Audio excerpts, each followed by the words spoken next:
We are very blessed indeed to have Jennifer Chiaverini, who is a New York Times bestseller. We were blessed to have her before when she shared with us the insights of her wonderful uh, novel based upon history about Elizabeth Keckley, Mrs. Lincoln's dressmaker. And now we're focused on Julia Grant. Wonderful to have you back. Thank you so much. I'm very happy to be here with you today. We look at these three founding fathers initially, but then the three who helped to usher in a period where this backwater venue, this afterthought to have it as the capital here, into a rather significant metropolis. And that obviously was Abraham Lincoln. And it was wonderful to talk with you about Elizabeth Keckley, who had such an important relationship with Mary Todd Lincoln. Then we looked at Frederick Douglass and had a great conversation with David Blight and fought, at Cedar Hill. And now we're looking at Ulysses S. Grant and his relationship with Julia Grant. And that's an interesting sort of like Lincoln and Mary Todd. Mary Todd Lincoln, both here abolitionists who are married both to women who daughters of enslavers. Julia Grant, can you sort of, number one, why did you have an interest in Julia Grant? Well, I first became interested in Julia Grant when I was researching Mrs. Lincoln for my book, Mrs. Lincoln's Dressmaker. Julia, like Mary, came from the West, Kentucky and Illinois. And when I was researching some of the things that Mary Todd Lincoln did, there was an incident late in the war where she and her husband and their two of their sons came to visit General Grant at his headquarters at City Point. And the accounts of numerous witnesses were that Mary Lincoln had an absolute meltdown.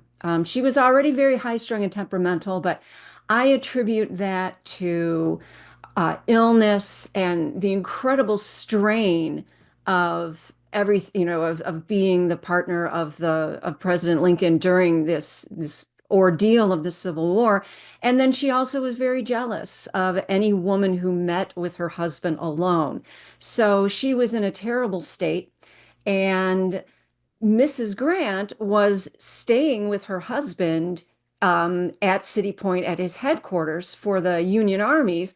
And she had the thankless task of being Mary Todd Lincoln's companion and escort and trying to play hostess to her. And the the way that Mary had this meltdown where she was insulting other generals' wives. She had a big party on board her ship and didn't invite Mrs. Grant to attend to it. And she just really, it was kind of a nightmare for her husband to have to deal with this during this visit to his general's headquarters. And I was intrigued because at one point, Mary Lincoln, in an absolute fury, accused Mrs. Grant of wanting to be First Lady herself and wanting her husband to usurp President Lincoln so that he could be the president. And that was absolutely nothing was further from the truth. Mrs. Grant had no interest in being First Lady, and her husband had no interest in being president.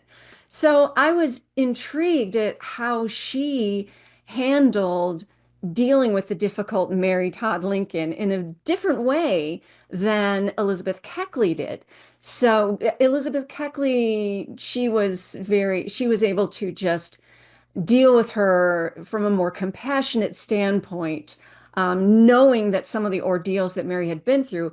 But Mrs. Grant just was astounded by her ill But, manner and but just didn't it save Ulysses Grant's life probably? Because isn't that why she opted not to join them at the Ford Theater? Because they were supposed to have been their guests that night. That's right. The General and Mrs. Grant were supposed to be their guests, and also Mr. and Mrs. Stanton were supposed to be their guests too. But Mary had offended a lot of other ladies in Washington. She was not terribly popular, and neither of those two ladies wanted to spend time in the in the president's box at the theater. And also, Julia had a strange premonition that she needed to get herself and her husband away from the Capitol. And that also compelled Mary to, or compelled Julia to get out of Washington. But What was the attraction? I mean, Julia Grant and Ulysses Grant, seemingly opposites in terms of background, and that seeming was also seemingly had a very strong bond that they really, really loved each other and were and had a great partnership. What was it? I mean, he was sort of, I mean, she was not a stunner. She was, I mean, Mary Todd Lincoln was considered, I gathered, a reasonably attractive woman. Julia was, had was cross-eyed. She had she, but there was something about her. I mean, he seemed absolutely smitten from the moment he met her. What was that about? absolutely. Yes, this is that was something that intrigued me too. The more I learned about Mrs. Grant, even just after this encounter, was that this relationship was not one that any computer dating service would have put these two together. No algorithm would have thought that these two people fit. Julia was the daughter. She was from Missouri, which was not a southern state, but it was a western state, but it was a slave state. And Right. her father was a enslaver. And for her birthday, he gave her a little maid to be her companion and then eventually grow up to be her lady's maid. And on the other hand, Ulysses Grant was from Ohio. He came from a very strong abolitionist family. He was a staunch abolitionist himself. And but yet they fell in love and they were absolutely devoted to each other. And their families were against the match. Neither of them thought it would work out. Julia's father thought that she would hate being a military wife. It was just not for her. She would have, she liked the comforts of home. And the Grant family, they were just appalled, and they were so upset by Ulysses's choice that they didn't even attend the wedding. Yeah, that didn't even attend the wedding. And but what was it? I mean, was it that she believed in him? There were levels of insecurity in Ulysses Grant, True. and And in Julia was too. it that she saw his potential greatness? And in the same way, you have to say Mary Todd Lincoln saw the greatness in Abraham Lincoln that many just simply didn't see. She saw character in him. Although they did come from different worlds, and that was one reason why their families did not want them to marry, they did share some very common values. They both valued family. They both were religious. They shared a deep patriotism and love of country.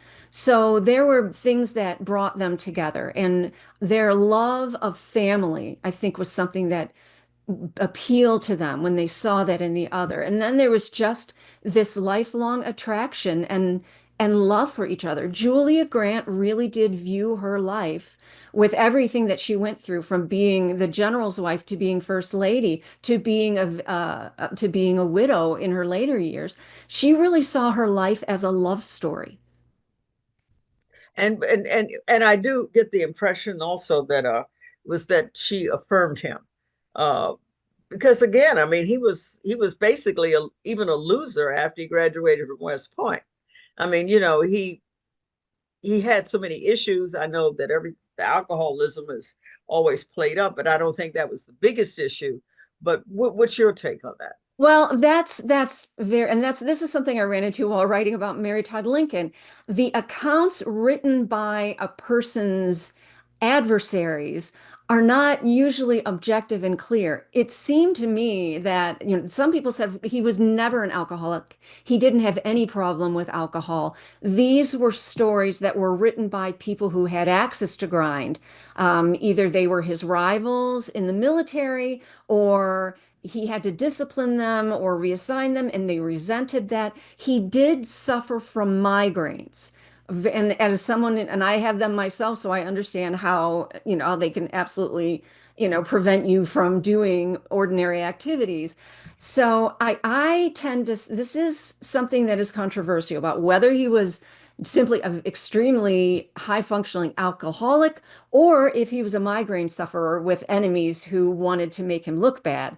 Some of the people who accused him of being an alcoholic accused everyone in his department of also being an alcoholic. So it was, I tend to side from my viewing of the historical record that he probably was not an alcoholic because you only see this mentioned in accounts written by someone who was not A fan. predisposed to put him in a good light. Yes, what they weren't fans. On the other hand, I also recognize that people who were very fond of him wouldn't have been likely to write something about him that was so scandalous. But you would have thought things would show up in family letters, when they thought they weren't communicating to generations of scholars and, future Americans. They thought they were only communicating with the family. You'd think this would have shown up once or twice. So I'm willing to acknowledge that I might be wrong. Um, Other people who are genuine historians, not novelists, disagree about this issue. But I tend to think that the he was more of a migraine sufferer, yes, alcoholic, most likely not. Well, but certainly, whether whatever, he had marshaled the discipline to pull off winning the Civil War, and he was, I think, the sixth general that Abraham Lincoln had to turn to before he finally had someone who would had the tenacity and the intellect, really, Yes. because this was the first modern type of war where you had to manage several battles at once, not Hmm. just one battle.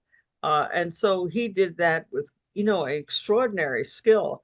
Um, so, we all have our own vulnerabilities, and he may have, maybe we get stressed out, and some people eat too much, some people then have one too many drink, but seemingly he was able uh, to manage it reasonably well. But I think part of it, it was unusual that Julia, uh, although Martha Washington, I think, came to visit George Washington when he was sometimes away, at a battle, and so it was Julia, and she regularly did that. I think with Ulysses Grant, right? Yes, and I found this absolutely remarkable in an era where women, for the most part, were expected to stay very far away from battle unless they were serving as nurses or in that capacity. And when travel was extremely difficult, and Yeah. especially for Julia, because one of the reasons her father objected to their marriage is he knew that she would hate traveling around from pillar to post, following her husband to his different deployments. But General Grant wanted his family near him. He wanted Mm-hmm. Julia near him. So when he would travel someplace and he would establish a headquarters, very little time would pass before he would summon Julia to join him there with one or more or all four of their children. He was very deeply devoted and really needed to have his family close by, I think, to give him that break from the stresses of his command. Now, when he was off at the front in the midst of battle, they were at headquarters at the rear. He didn't take them into that kind of danger. But sometimes danger came after them. One time, a city that was supposed to be safe, where Julia was established and waiting for her husband to return, it was overrun by Confederate raiders, and she barely got out in time. And a lot of those places where he set up his headquarters were in occupied Confederate cities. So she wasn't exactly welcome among the women who were widowed or their spouses or sons or fathers were off fighting against her husband's armies. So that was very challenging, very difficult. And I just marveled that because this just did not happen, but it happened for Julia. And that was Now one of she the, was. If I could ask you about Jule, yes. who is an enslaved woman that is a Colonel Dent, made a gift to his daughter. Um, and she became indispensable to Julia in part because Julia didn't see well. Is that Right. part of it? Yes, that's part of it. They were now something factually. It was never Jule was never owned by Julia. She always remained owned by her father. So some people who have faulted Grant for that. General Grant could not have released Jule from her enslavement. That was all on his father-in-law. But Jule was with Julia from childhood, and Julia, as you mentioned, her cross-eye. She had very poor vision, and she relied upon Jule to see for her. And she also just needed her around to help with the children.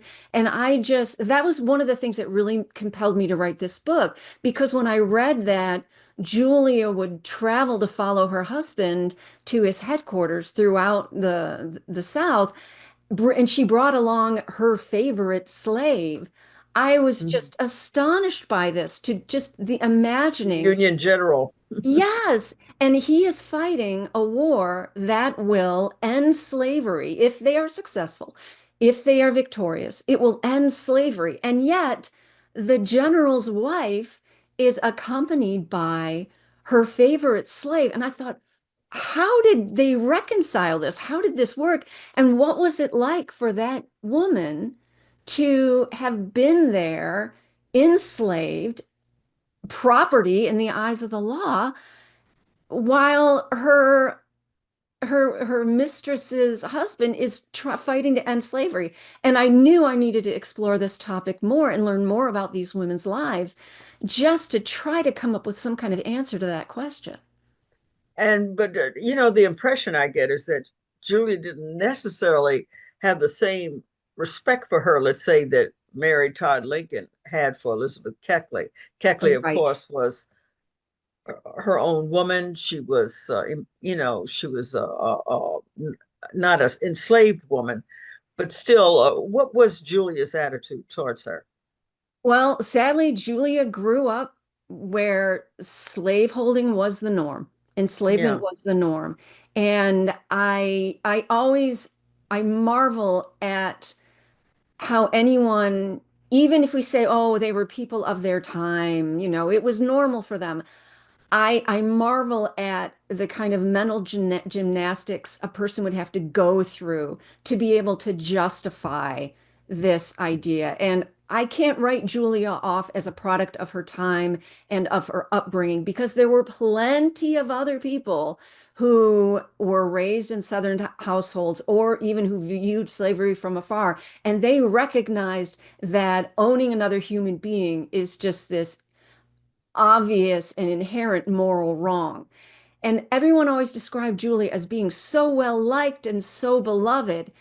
And when I was writing this book, I thought, okay, she was really popular and people found her charming and kind and generous. But then at the back of my mind was, yet she thinks she can own people. And so it was really hard for me to grapple with these two very different Julias, the one who was supposed to be so compassionate and kind and beloved, and yet she participated willingly in this absolutely abhorrent practice. And that was someplace where she differed greatly from Mary Todd Lincoln. For Mary, for all of her faults, she was an abolitionist, and she knew that the institution of slavery was absolutely abhorrent and must be abolished. Julia was in favor of the Union, but she was not the abolitionist that Mary Todd Lincoln was. And I think inherently her respect for Black people just could never be where Mary's was, simply because she bought into the institution of slavery. And as And she brought into a system that, we still battle with today, where we've been inculcated with that. And Julia was a product of that. And so my impression also, and I would come back to Jule, did Jule, what did she, well, let me ask you, what did she think of Julia? Did she like well, Julia Grant? well, the historical record has very little about Jule. There are Julia mentions her a few times in her own writings, not always favorable, which of course made me think less of Julia. Um, and another enslaved woman in the household, in the Dent household, named Mary Robinson, was interviewed several years after the war, to get insight into the Grant, and then this relationship between Julia and Ulysses. And I was able to get most of my information about Jule from Mary Robinson's description of her life as an enslaved person in that household. And that's where I was able to find a physical description of her and her name. Um, I call her Jule. That was my name for her. Because she was really Just called Julia. She was Was called it Black Julia. Julia? Oh, More often, she was called Black Julia. And right, I yeah. was not going to write a novel where my character was named Black Julia. I just was not going to do that. But I couldn't call Right, them both Julia because I knew that my readers would not be happy with me if I made my two right. main characters having the same name. So that's part of the novelist's contribution. That's the work of the imagination to to give her that different name so that we could have a distinction, so that it wouldn't be terribly confusing when people are reading the story. So the fact it is historical fact, and this is one of the reasons why Julia perhaps did not write about her more kindly in her own writings. She did escape when she had the opportunity. She did flee. And, this was maybe something Julia should have anticipated as she dragged Jule around, to care for the children when she was going into these dangerous war zones. That when she found an opportunity, Jule took it and lit out. And, I think from that is a very clear statement on how she felt working and being an enslaved member of this household. When she had the chance, she fled. So Mhm. maybe Julia was under the impression that they were great friends and Jule was happy with her life. And I think Jule's actions tell us otherwise. So also, I got the impression of things that I have also read with you and others that Julia Grant very much liked being First Lady. Uh, Yeah.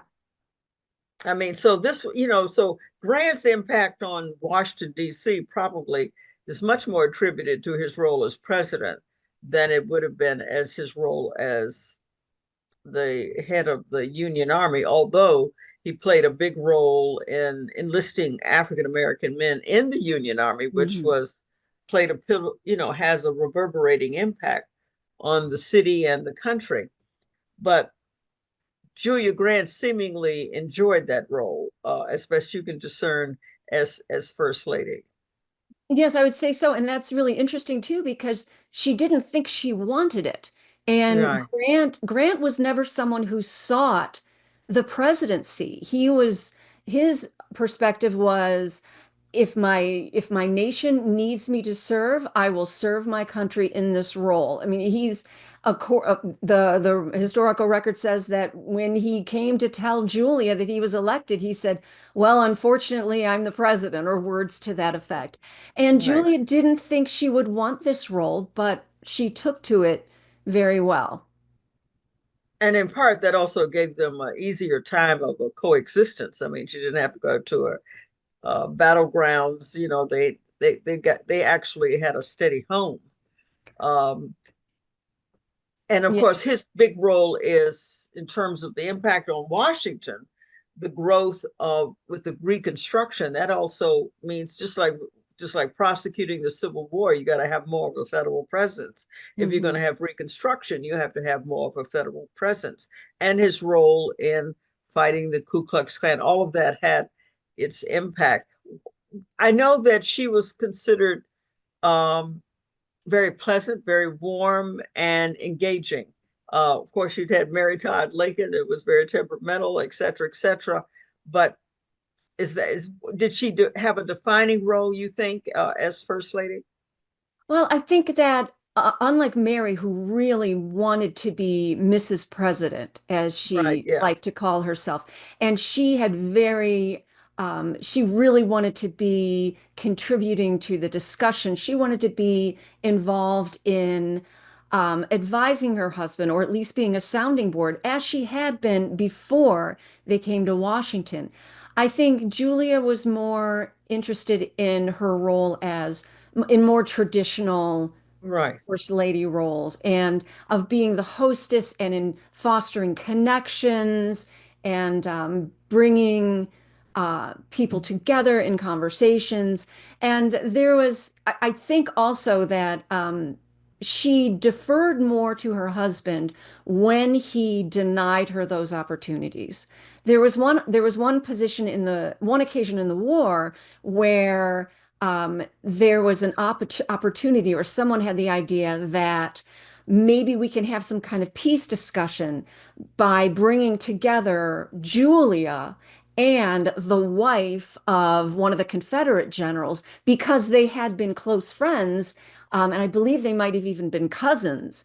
Or the general was one of her cousins. And so there was a thought that they could bring the wives together and they could help foster some kind of peace negotiation, something that would lead to a peace negotiation.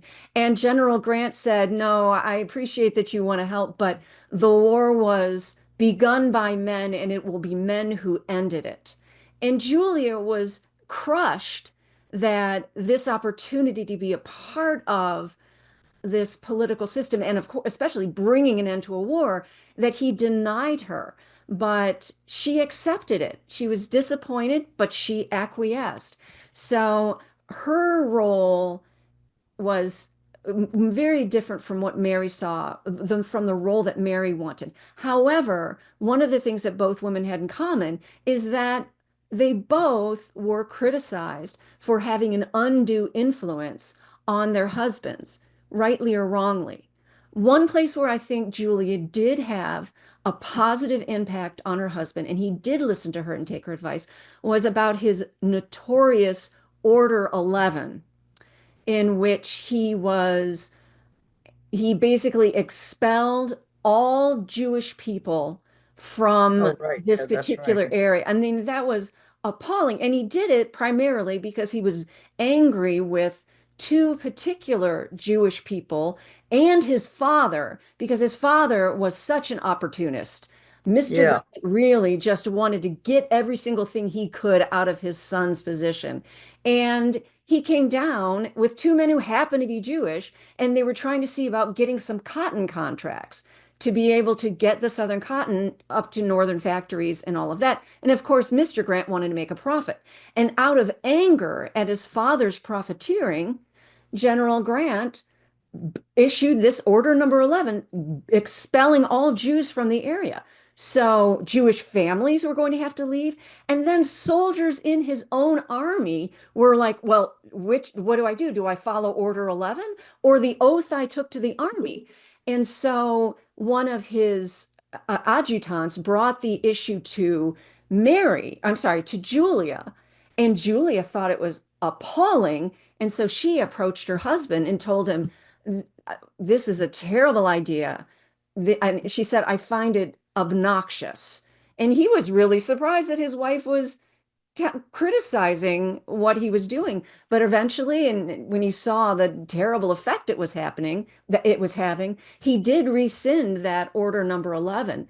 But he regretted it as soon as he saw what the effect was. And he was really concerned that this was what he would be remembered for. No matter what else he did in his life, he would be remembered for this notorious Order 11. And I suppose I am not helping by talking about it now.